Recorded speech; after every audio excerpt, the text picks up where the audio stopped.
So as soon as the wind dies down, how about we take off from here, and that means we get that entire tide line in. On a beach in Kent, they're teaching a drone how to see.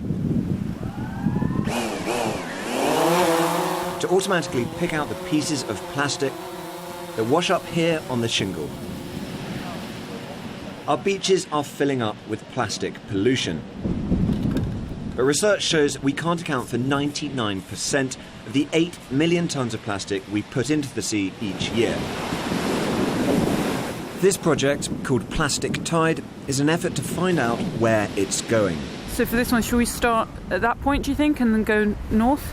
Yeah, so we'll start it down the beach, and then it will track up towards us. Yeah, and that way we get this tide line as well, which is quite nice, because I think the storm yesterday brought up quite a lot of plastics on there. We get it off the shelf drone.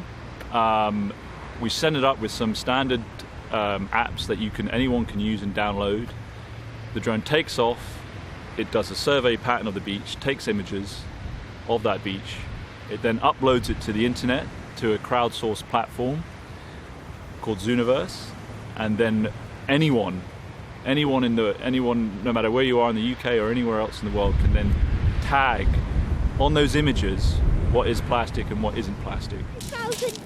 That then builds up a base of knowledge you can use to train a computer program to detect plastic by itself. Plastic Tide will repeat this drone experiment on the 3,200 miles of the UK's coastline.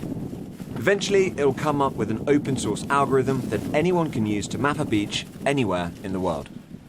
This isn't one groundbreaking piece of technology. It brings together lots of smart ideas. So you've got off-the-shelf technology with drones, you've got smart algorithms, then you've got people picking up plastic bottles from beaches, but more importantly, logging onto their computers, looking through it and tagging plastic from their desktop. And that starts to make a small dent in this huge problem. From the Kent coast to an underground laboratory in London. So a lot of water and a wave machine at that end. Exactly, and here's our beach. Plastic Tide is collaborating with the researchers here at Imperial College. Once it's on and once we have a wave field, those wave fields are going to Okay, so there it goes. The tank here can be programmed to simulate any coastal area around the UK. In the end, it's going to be about the whole world, but we're focusing now on the UK, and our question is, whose plastic ends up where? So how does whatever happens near our coastline determine where the plastic ends up? Does plastic from the Thames end up in Norway or in Norfolk? We really don't know that now, and this is really one of the key parts to answering that question.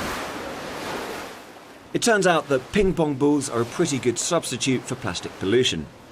Eric and Jose track the balls as they wash on to the replica miniature shore. They'll use that data to build models of how plastic moves around seas and coasts. And, in time, those models will be combined with the data gathered on real-life beaches by Plastic Tide. This sort of smart thinking and open collaboration could have a profound effect on shores around the world, uncovering the long journey plastics make to our beaches. Tom Cheshire, Sky News in Kent.